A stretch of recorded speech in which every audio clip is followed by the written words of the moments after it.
प्यारे विद्यार्थियों, online classes के अंदर तुहाडा स्वागत है। कल आपां कीता सी काफ़ी सारिया परिभाषावां। अज उन्हां परिभाषावां नाल संबंधित साडे कोल एक्सरसाइज 3.1 ने जिन्नियां भी कल परिभाषावां कीतियां सी सारियां परिभाषावां नाल रिलेटिड ही सम हैगे ने। इस अभ्यास 3.1 के अंदर जिन्ने भी क्वेश्चन ने कल वालियां डेफिनेशन नाल रिलेटिड ने जी। तो सब तो पहले मैं एक्सरसाइज 3.1 अभ्यास 3.1 का पहला क्वेश्चन करान लग्या, जिहदे कुछ डायग्राम्स बनिया ने, फिगर्स बनिया ने, चित्र बने ने, जिन्होंने तुसी जिहड़े कल परिभाषावां कराइयां सी उन्हां दे अकॉर्डिंग उन्हां दा वर्गीकरण करोगे, उन्हां नूं क्लासीफाई करोगे भी ए किस तरह की फिगर है, ए किस तरह की फिगर है। तो एक्सरसाइज 3.1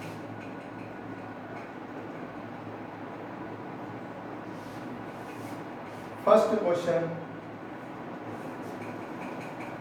फिगर्स है कुछ साढ़े को। पहली फिगर, दूसरी फिगर,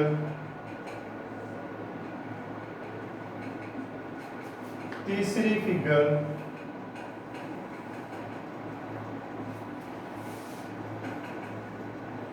चौथी फिगर,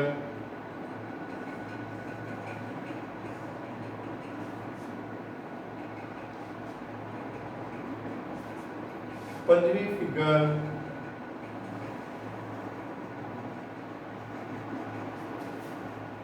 छवी फिगर,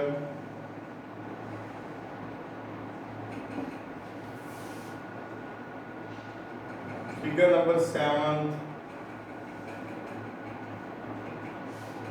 फिगर नंबर 8।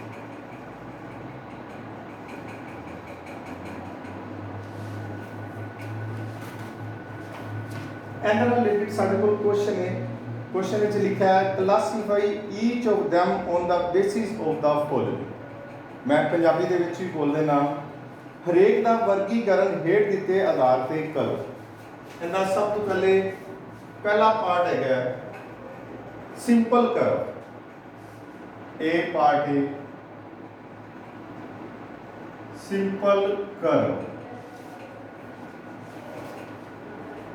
जिन्हें असीं बोलते हैं साधारण वक्र।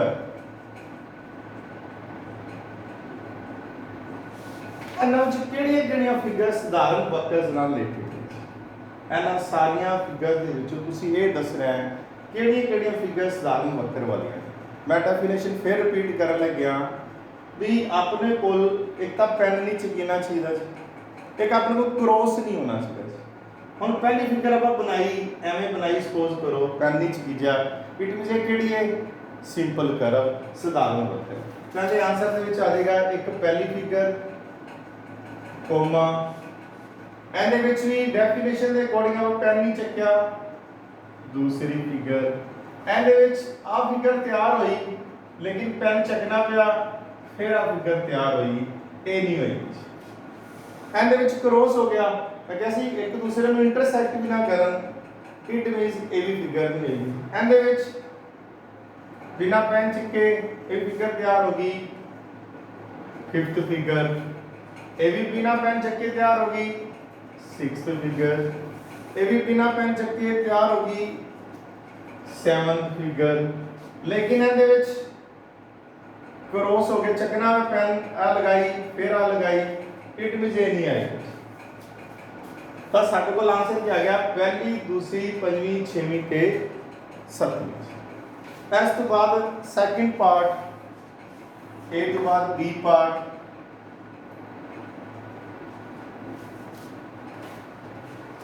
बी पार्ट में गया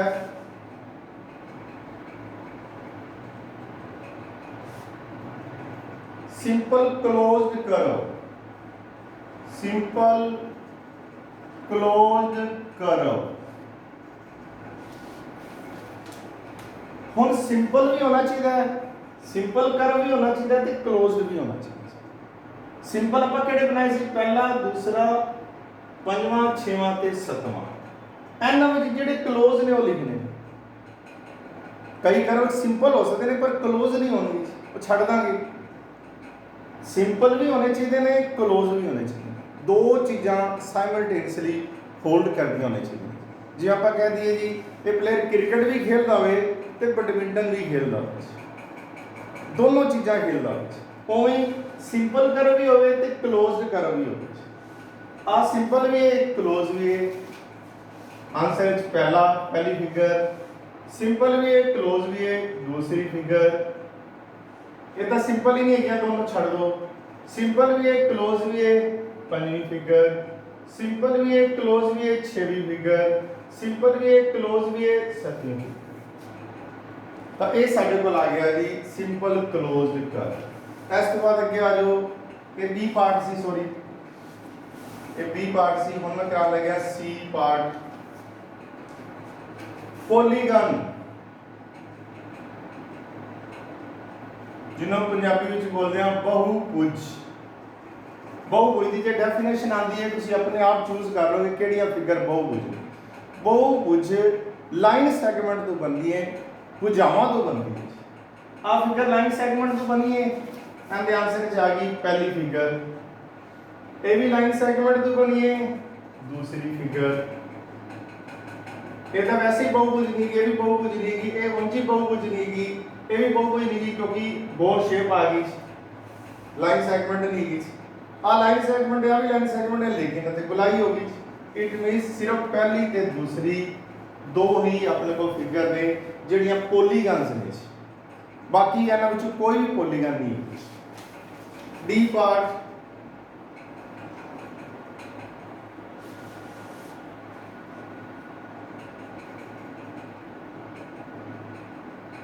कन्वेक्स पॉलीगन।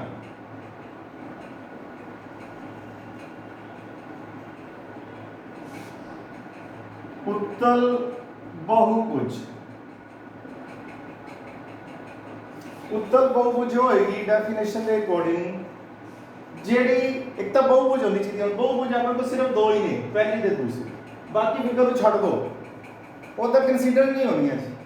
पहली ते दूसरी अपने को बहुभुज है, लेकिन आप केड़ी बहुभुज लैनी है जेडी उत्तल भी होए। उत्तल का मतलब जिंदे सारे डायगोनल होंदे इंटीरियर भाग दे विच हो, एक्सटीरियर च कोई भी ना आए। एंड जेडे डायगोनल है आ वाला डायगोनल बाहर बनेगा जी। एंदा मतलब ये साडे कोल कन्वेक्स पॉलीगन नहीं हो सकती। एंदा डायगोनल बनाओगे कि साडे कोल बाहर बनेगा, बाहर नहीं होना चाहिए। डेफिनेशन के अकॉर्डिंग ए नहीं होएगी, एंड ये दोनों डायगोनल अंदर बनेंगे। तो ए वाली होगी, आंसर आ जाएगा दूसरी। बस फिगर पूरी ड्रा करने की जरूरत नहीं, 2 नंबर आंसर पा। ई part concave polygon.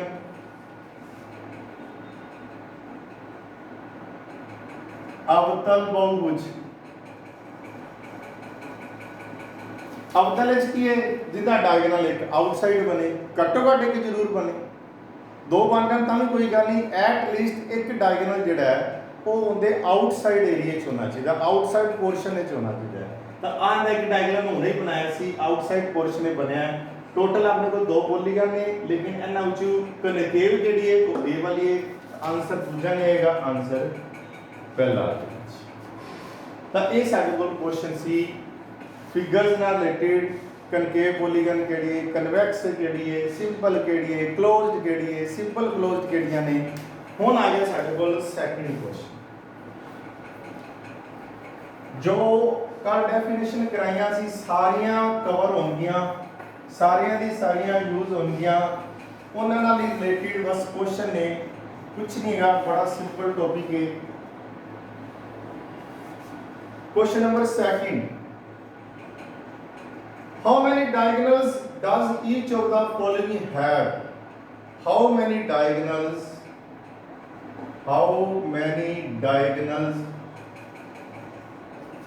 does each of the following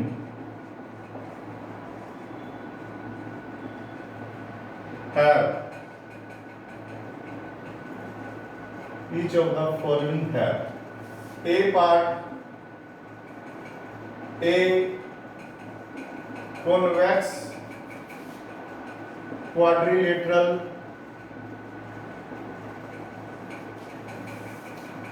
B part A regular hexagon C part ਹੈ ਇਹ ਟ੍ਰਾਇੰਗਲ। ਪੰਜਾਬੀ ਵਿੱਚ ਵੀ ਦੱਸ ਦੇਣਾ ਸੀ। ਉਹ ਕਹਿੰਦੇ ਜੀ ਹੇਠ ਦਿੱਤਿਆਂ ਦੇ ਵਿੱਚੋਂ ਇਹਨਾਂ ਦੇ ਕਿੰਨੇ ਵਿਕਰਨ ਬਣਨਗੇ। ਹੇਠ ਦਿੱਤੀਆਂ ਕੁਝ ਫਿਗਰਸ ਹੋਣਗੀਆਂ, ਉਹਨਾਂ ਦੇ ਕਿੰਨੇ ਵਿਕਰਨ ਹੋਣਗੇ, ਉਹਨਾਂ ਦੀ ਗਿਣਤੀ ਦੱਸਣੀ, ਨੰਬਰ ਆਫ ਵਿਕਰਨ ਦੱਸਣੇ ਨੇ ਵੀ ਉਸ ਫਿਗਰ ਦੇ ਕਿੰਨੇ ਟੋਟਲ ਵਿਕਰਨ ਹੋਣ। ਬਸ ਇਹ ਕਨਵੈਕਸ ਕੁਆਡਰੀਲੇਟਰ। ਕਨਵੈਕਸ ਕੁਆਡਰੀਲੇਟਰ ਕਿਹੜੀ ਸੀ ਹੁਣੇ ਕੀਤੀ ਹੈ। ਇੱਕ ਹੁੰਦੀ ਕਨਕੇਵ, ਇੱਕ ਹੁੰਦੀ ਕਨਵੈਕਸ। ਕਨਕੇਵ ਹੋ ਗਈ उत्तल, कन्वेक्स हो गई अवतल। तो अवतल चतुर्भुज, चतुर्भुज का मतलब चार भुजावां वाली। तो ए पार्ट की मैं फिगर बना ले गया, चार भुजावां वाली कोई भी फिगर बना लो, जरूरी नहीं रेक्टेंगल बनानी, स्क्वायर बनाना, जिस तरह की मर्जी बना लो। वो कहते जी बनानी कन्वेक्स है, सॉरी मैं कनकेव बनाती।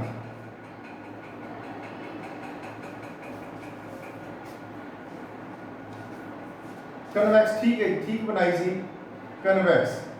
कनकेव दे विच की हुंदा जी, एक डायगोनल बाहर बनदा है, कन्वेक्स ये दोनों डायगोनल अंदर बनते हैं। तो एंड दे विच कितने डायगोनल बनणगे, एक एक दो, number of diagonal, number of diagonals is equal to b part. A regular hexagon, regular hexagon का हुंदा सम बहुभुज,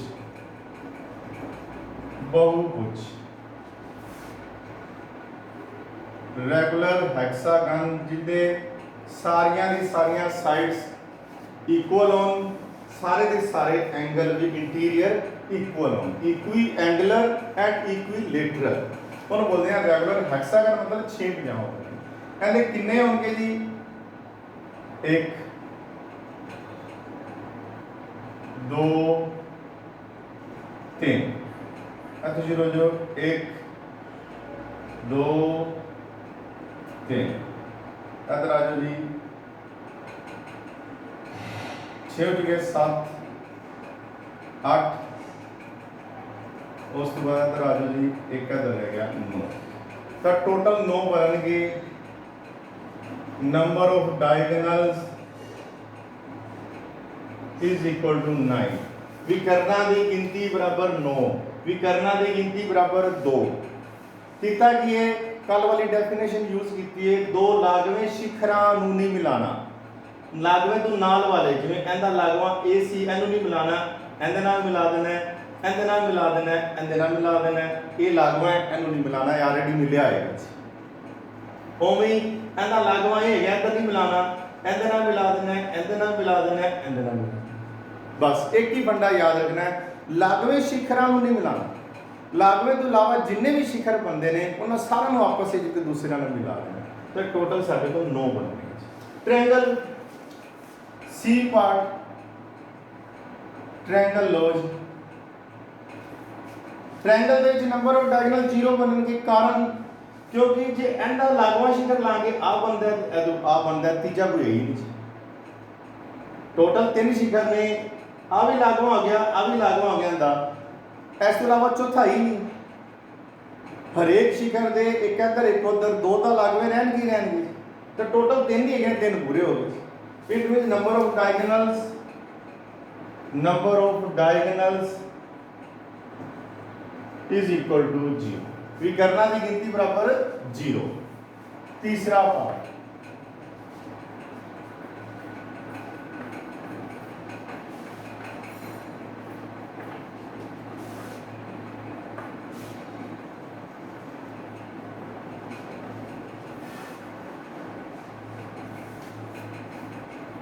चौथा कराने लगे वैसे, तीसरा तुम कर लिया जे सिंपल ही है। चौथे जो कह रहा है एग्जामिन द टेबल, थले एक टेबल दिता है जिंदे अलग अलग तरह की फिगर्स ने, वो फिगर्स नूं बड़े ध्यान नाल देखो, उहदे तो तुहानूं एक फार्मूला नज़र आएगा। मैं फार्मूला तुहानूं दस ही देना।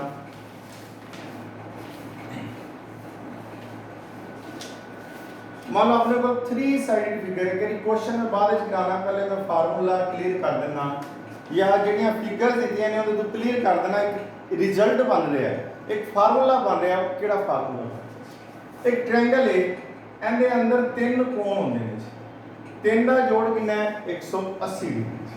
ਤਾਂ ਆਪਣੇ ਕੋਲ ਫਾਰਮੂਲਾ ਹੁੰਦਾ ਹੈ ਜਿੰਨੀਆਂ ਭੁਜਾਵਾਂ ਹੁੰਦੀਆਂ ਨੇ ਉਹਦੇ 2 ਮਾਈਨਸ ਕਰ ਦੇਣਾ ਹੈ ਤੇ 180 ਨਾਲ ਗੁਣਾ ਕਰ ਦੇਣਾ। ਤਿੰਨ ਭੁਜਾਵਾਂ ਨੇ 3 ਗੁਣ ਮਾਈਨਸ 2 1 ਗੁਣਾ 180 180 ਡਿਗਰੀ ਅਸੀਂ ਸੁਣਿਆ ਹੈ। ਚਾਰ ਭੁਜਾਵਾਂ ਨੇ ਇਹਨਾਂ ਚਾਰਾਂ ਦੇ ਕੋਣਾਂ ਦਾ ਜੋੜ ਜਿੰਨੀਆਂ ਭੁਜਾਵਾਂ ਨੇ ਉਹਦੇ ਚ 2 ਮਾਈਨਸ ਮਤਲਬ ਆ ਫਿਕਸ ਹੈ -2 ਹੀ ਕਰਨਾ ਹੈ ਤੇ ਗੁਣਾ 180 ਇਹ ਵੀ ਫਿਕਸ ਹੈ। ਜਿਹੜੀ ਮੈਂ ਅੰਡਰਲਾਈਨ ਕਰਦੀਆਂ ਇਹ ਫਿਕਸ ਨੇ। ਇਹ ਡਿਪੈਂਡ ਕਰਦਾ ਕਿੰਨੀਆਂ ਫਿਗਰਸ ਨੇ। ਤਾਂ 4 - 2 2 ਗੁਣਾ 180 360 ਚਤੁਰਭੁਜ ਦੇ ਚਾਰ ਕੋਣਾਂ ਦਾ ਜੋੜ 360 ਡਿਗਰੀ ਹੁੰਦਾ ਹੈ। ਤਾਂ ਇੱਕ ਫਾਰਮੂਲਾ ਡਰਾ ਹੋ ਗਿਆ।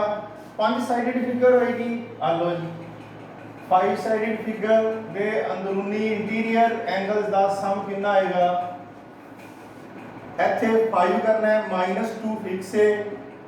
लो जी 180 भी फिक्स है फार्मूले ता 3 × 180 540 तब तो साडे कोल रिजल्ट तैयार हो गया भी जे किसी पॉलीगन दियां n साइड्स ने 4 side 5 side 6 side 15 side 20 side and मतलब पता ही नहीं नंबर ऑफ साइड्स कितनियां ने नहीं पता उन्हें जब 2 माइनस करना है ਤੇ 180 ਨਾਲ ਗੁਣਾ ਕਰਨਾ ਹੈ ਤਾਂ ਇਹ ਜਿਹੜੀ ਵੈਲਿਊ ਆਏਗੀ ਇਹ sum of interior angle of that polygon ਉਸ ਪੋਲੀਗਨ ਦੇ ਇੰਟੀਰੀਅਰ ਐਂਗਲ ਦਾ ਸਮ ਬਣ ਜਾਏਗਾ। ਤਾਂ sum of interior angle of a polygon is equal to n - 2 × 180 ਚਾਹੇ ਸਾਈਡਾਂ 3 ਹੋਣ ਚਾਹੇ ਸਾਈਡਾਂ 4 ਹੋਣ ਚਾਹੇ ਸਾਈਡਾਂ 5 ਹੁਣ ਜਿਹੜਾ ਅਗਲਾ ਕੁਐਸਚਨ ਹੈ ਬਿਲਕੁਲ ਇਸੇ ਤਰ੍ਹਾਂ ਦਾ question number 4 question number 4 topic तुम क्लियर करता मैं बस क्वेश्चन ही करना है।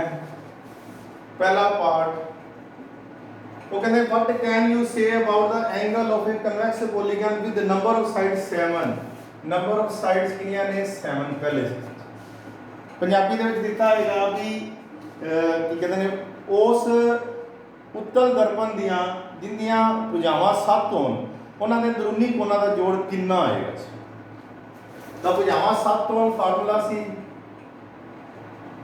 7 - 2 n - 2 ਨੇ 7 - 2 × 180 डिग्री 7 - 2 5 बन गया 180 डिग्री ये 180 डिग्री ਨਾਲ ਮਲਟੀਪਲਾਈ ਕਰ ਦੋ 900 डिग्री है। B part number of sides कितनियां ने 8 ता सम ऑफ एंगल क्या आ जाएगा 8 - 2 × 180 डिग्री 8 - 2 6 × 180 डिग्री एनु मल्टीप्लाई कर दे आंसर आ जाएगा। C part number of sides कितनियां ने 10 फार्मूला सेम द 10 - 2 × 180 डिग्री 10 - 2 आ गया 8 × 180 डिग्री सोल्व कर ला जी आंसर आ जाएगा। इस तरह नंबर ऑफ साइड है ने n तो अपने सीधा फार्मूला ही लिखना है। तो कहने का मतलब फिगर नहीं बनानी उन्होंने एंगल नहीं कैलकुलेट करने बिना फिगर बनाए बिना कोणा का जोड़ किए बिना कोणा मापे असी डायरैक्ट फार्मूला लगा के असी सीधा दस देंगे त्रिभुज के 3 कोणा का जोड़ 180 होंगे चतुर्भुज के 4 कोणा का जोड़ 360 होंगे पंचभुज के 5 कोणा का जोड़ जो भी बनेगा मतलब कहता है कि आप सिर्फ फार्मूला लगाना है और वैल्यूज निकालना है। नेक्स्ट क्वेश्चन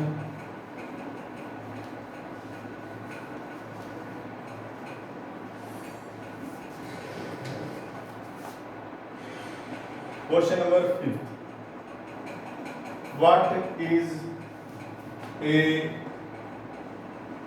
रेगुलर पॉलीगन सिर्फ परिभाषा पूछिए अगे cherry state the name of a regular polygon of पहला पार्ट है 3 साइड्स दूसरा पार्ट है 4 साइड्स मैं पंजाबी में भी उन्हें दस देना तीसरा पार्ट है 6 साइड्स ਉਹ ਕਹਿੰਦੇ what is a regular polygon, Punjabi ਦੇ ਵਿੱਚ ਹੈਗਾ ਸਮ ਬਹੁਭੁਜ ਕੀ ਹੁੰਦੀ ਹੈ। ਸਮ ਬਹੁਭੁਜ ਕੀ ਹੁੰਦੀ ਹੈ, ਪਰਿਭਾਸ਼ਾ ਦੱਸਣੀ। ਸਮ ਬਹੁਭੁਜ ਕਿਹੜੀ ਹੁੰਦੀ ਹੈ? ਸਮ ਬਹੁਭੁਜ ਉਹ ਬਹੁਭੁਜ ਹੁੰਦੀ ਹੈ ਜਿੰਦੀਆਂ ਸਾਰੀਆਂ ਭੁਜਾਵਾਂ ਸਮਾਨ ਤੇ ਸਾਰੇ ਕੋਣ, ਅੰਦਰੂਨੀ ਕੋਣ ਸਮਾਨ। ਸਮ ਬਹੁਭੁਜ ਕੀ ਹੁੰਦੀ ਹੈ? ਜਿੰਦੀਆਂ ਸਾਰੀਆਂ ਭੁਜਾਵਾਂ ਸਮਾਨ। ਆਪਾਂ ਇਹ ਨਹੀਂ ਕਹਿੰਦੇ ਤਿੰਨ ਭੁਜਾਵਾਂ, ਆਪਾਂ ਨੂੰ ਕੀ ਪਤਾ ਤਿੰਨ ਸਾਈਡ ਵਾਲੀ ਸਮਭੁਜ बहुभुज है कि 4 साइड वाली कि 5 वाली कि 6 वाली कि 15 साइड वाली, जिंदियां सारियां भुजावां समान ते सारे कोण भी अंदरूनी कोण भी समान। तो इंग्लिश में लिखांगे डेफिनेशन रेगुलर पॉलीगन की होंदी जी which is equilateral and equiangular. Equilateral भी होए, हरेक भुजा भी होंदी बराबर होए, हरेक कोण भी equilateral and equiangular. And छोटी डेफिनेशन ਤੁਹਾਨੂੰ ਦੱਸ ਦਿੱਤੀ। ਅੱਗੇ ਕਹਿ ਰਹੇ ਕਿ ਸਟੇਟ ਦਾ name of a regular polygon. ਉਹ ਕਹਿੰਦੇ ਹੇਠ ਦਿੱਤੇ ਜਿਹੜੇ ਨੇ ਇਹਨਾਂ ਦੇ ਨਾਮ ਦੱਸੋ ਇਹ ਕਿਸ ਤਰ੍ਹਾਂ ਦੀ ਸਮ ਬਹੁਭੁਜ ਹੈ। ਪੰਜਾਬੀ ਵਿੱਚ ਆਏਗਾ ਵੀ ਇਹ ਕਿਸ ਤਰ੍ਹਾਂ ਦੀ ਸਮ ਬਹੁਭੁਜ ਹੈ, ਉਹਨਾਂ ਦਾ ਨਾਮ ਦਿਓ ਜਿੰਨੀਆਂ ਤਿੰਨ ਸਾਈਡਾਂ ਹੋਣ। ਤਿੰਨ ਸਾਈਡਾਂ ਮਤਲਬ ਪਹਿਲਾ ਪਾਠ ਕਰਾਉਣ ਲੱਗੇ ਹਾਂ, ਤਿੰਨ ਸਾਈਡਾਂ ਮਤਲਬ ਆਹ ਵਾਲੀ, ਤਿੰਨੋਂ ਸਾਈਡਾਂ ਆਪਸ ਵਿੱਚ ਸਮਾਨ ਹੋ। ਵੈਸੇ ਇਹਨੂੰ ਟ੍ਰਾਇੰਗਲ ਬੋਲਦੇ ਆ, ਪਰ ਤਿੰਨੋਂ ਸਾਈਡਾਂ ਸਮਾਨ ਉਹਨਾਂ ਦਾ ਇੱਕ ਵਿਸ਼ੇਸ਼ ਨਾਮ ਹੈਗਾ। ਉਸ ਵਿਸ਼ੇਸ਼ਤਾ ਦੇ ਇਹਦਾ ਇੱਕ ਅਲੱਗ ਨਾਮ ਹੈਗਾ, ਉਹਨੂੰ ਬੋਲਦੇ ਆ ਇਕੁਇਲੇਟਰਲ ਟ੍ਰਾਇੰਗਲ। ਇਕੁਇਲੇਟਰਲ ਟ੍ਰਾਇੰਗਲ। ਸਮ ਬਹੁਭੁਜ ਪੰਜਾਬੀ ਵਿੱਚ ਉਹਦਾ ਨਾਮ ਹੈਗਾ ਜੀ ਸਮ ਬਹੁਭੁਜ। दूसरा पार्ट 4 साइड्स होन। 4 साइड का मतलब 4 दी 4 इक्वल हो। हम चतुर्भुज नहीं बनानी, जेडी चतुर्भुज बनानी जिंदे चारों भुजावां बराबर हो, चारों कोण बराबर हो, सिर्फ स्क्वायर ही होंदा है। ये विशेषता सिर्फ स्क्वायर ही होंदी है, चारों भुजावां बराबर हो ते चारों कोण बराबर हो 90 90। तो इहदा नाम की है जी स्क्वायर, जिन्हों बोलते हैं वर्ग। पंजाबी में बोलते हैं वर्ग। तीजा है जी 6 साइड्स। 6 साइड मतलब ए वाली 6 दी 6 आपस में बराबर ने, 6 दी 6 कोण आपस में बराबर ने। Equilateral and equilateral. हुण इहदा नाम कोई विशेष नाम नहीं है, इहनूं हैक्सागन नहीं बोलते हैं, बस उन्हें अगे रैगूलर लगा देना, रैगूलर हैक्सागन। पंजाबी में बोलांगे सम 6 भुज, सम 6 भुज। इंग्लिश का नाम होएगा जी हैक्सागन है ही सी। तो उन्होंने क्योंकि ये सारियां भुजावां बराबर ने, सारे कोण बराबर ने, तो रैगूलर हैक्सागन। सम रैगूलर वास्ते तो सम वर्ड यूज करते हैं, सम 6 भुज, सम 6 भुज, सम 6 भुज। लो जी एक क्वेश्चन होर भी ने, तो वो क्वेश्चन तुसी ट्राई करिया जी ऐसे एक्सरसाइज दे, शायद तुहाडे कोल हो जाणगे, बहुते टफ नहीं गए। आज की डेट में तुहानूं मैं इन्ने क्वेश्चन करांदा, इन्हां सारिआं नूं तुसी चंगी तरह वधिया वधिया फिगर्स कापी ते बनाओ, उन्हां विच कलर भी भरो, क्योंकि हुण तुहाडे कोल सफिशेंट टाइम है। तुसीं स्कूल नहीं आना, कोई भी काम हुण कापी ते तुसीं बड़ा वधिया जचा के बड़ी वधिया पेंटिंग दे नाल भी कर सकदे हो। तुहाडा टाइम भी यूटिलाइज हो जाएगा जी, तुहाडा जिहड़ा बनिया काम है, जिहड़ा तैयार किया काम है, उन्होंने तुहानूं देख के भी बड़ी खुशी होगी जो काम वधिया तरीके नाल कापी ते कीता हुंदा है। तो जदों असीं उस काम नूं दुबारा रिवाइज करदे हां, सानूं वो काम पढ़न ते मज़ा बड़ा आउंदा। तो जिहड़ी चीज़ वधिया आएगी वो आपां नूं ज़्यादा इंटरस्ट दे नाल समझ आती है। वो कहते ना सब्जी जो वधिया होंदी है, रोटी खाने का मज़ा बड़ा आता है। कोई भी चीज़ इस तरह की खान दी है जो सामने साढ़े सामने वधिया पई होएगी, साढ़े मन नूं बड़ी वधिया लगेगी, साड़ी अखां नूं वधिया लगेगी, तो उहदे नाल सानूं की होएगा जी मज़ा बहुत आएगा। उस तरह कोई भी काम करना है, फार्मैलिटी नहीं करनी, उन्होंने वधिया तरीके दे नाल ये सारियां फिगर्स बनानियां ने, उन्हां विच कलर भरो, ਵਧੀਆ ਰਾਈਟਿੰਗ ਕਰਨੀ ਹੈ, ਵਧੀਆ ਰਾਈਟਿੰਗ ਦੇ ਨਾਲ ਬੜੀ ਵਧੀਆ ਕਾਪੀ ਬਣਾਉਣੀ ਹੈ। ਕਾਪੀ ਵੀ ਤੁਹਾਡੀ ਬੜੀ ਵਧੀਆ ਡਿਜ਼ਾਈਨ ਕੀਤੀ ਹੋਣੀ ਚਾਹੀਦੀ ਹੈ, ਕਿਉਂਕਿ ਜਦੋਂ ਸਕੂਲ ਲੱਗੇ ਹੁੰਦੇ ਸੀ ਸਾਨੂੰ ਵੀ ਪਤਾ ਹੁੰਦਾ ਸੀ ਸਾਰੇ ਟੀਚਰ ਕੰਮ ਦਿੰਦੇ ਨੇ, ਸਕੂਲ ਦੇ ਵਿੱਚ ਵੀ ਤੁਸੀਂ ਇੰਨਾ ਟਾਈਮ ਲਗਾਉਂਦੇ ਜੋ ਤੁਹਾਡੇ ਕੋਲ ਸਫੀਸ਼ੀਐਂਟ ਟਾਈਮ ਨਹੀਂ ਹੁੰਦਾ। ਹੁਣ ਤੁਸੀਂ ਲੋਕਡਾਊਨ ਕਰਕੇ ਘਰ ਰਹਿੰਦੇ ਜੋ, ਇਸ ਕਰਕੇ ਸਾਰੇ ਕੰਮ ਸੋਹਣੇ ਤਰੀਕੇ ਨਾਲ ਕਰੋ ਤਾਂ ਕਿ ਤੁਹਾਨੂੰ ਵੀ ਦੇਖਣ ਵਾਲਿਆਂ ਨੂੰ ਵਧੀਆ ਲੱਗੇ। ਕੋਈ ਜਦੋਂ ਕੱਲ੍ਹ ਸਕੂਲ ਖੁੱਲ੍ਹਣਗੇ ਤਾਂ ਜਦੋਂ ਅਸੀਂ ਦੇਖਾਂਗੇ ਸਾਨੂੰ ਵੀ ਉਹ ਕਾਪੀ ਬਹੁਤ ਵਧੀਆ ਲੱਗੇ, ਸਾਨੂੰ ਲੱਗੇ ਵੀ ਤੁਸੀਂ ਘਰੇ ਅੱਛੇ ਤਰੀਕੇ ਨਾਲ ਕੰਮ ਕੀਤਾ ਹੈ। ਜੇ ਅਸੀਂ ਵੀ ਤੁਹਾਨੂੰ ਆਨਲਾਈਨ ਮਿਹਨਤ ਕਰਾ ਰਹੇ ਹਾਂ ਤਾਂ ਤੁਸੀਂ ਉਸ ਮਿਹਨਤ ਦਾ ਸਾਨੂੰ ਆਊਟਪੁੱਟ ਵੀ ਦੇ ਦਿਓ। ਸਾਰਿਆਂ ਦਾ ਬਹੁਤ ਬਹੁਤ ਧੰਨਵਾਦ।